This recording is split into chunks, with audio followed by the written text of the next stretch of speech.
Alô? É do mototáxi? É do mototáxi. Eu queria saber quanto que fica o mototáxi daqui pra São Luís, Maranhão. Pra onde?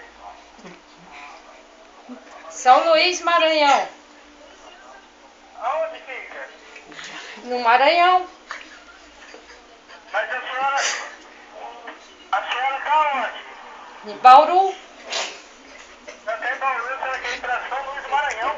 É. Então, mas, senhora, R$1 cada quilômetro. Quantos quilômetros é daqui lá?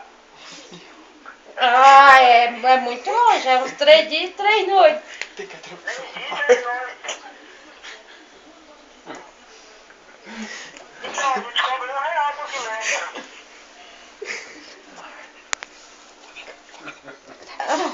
R$1 por quilômetro? Ah, então tá bom, eu vou fazer as contas das quilometragens, porque tem que... Aí eu retorno. Tá bom, então. Porque tem que...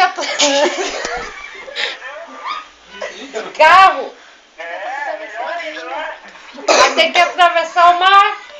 Demorou, o meu carro é a prova d'água. Água. Nossa, eu tô gravando aqui agora, cara. Tem que ir da parte de carro. Sei lá. De carro também é melhor. Mas tem que atravessar o rio. Não,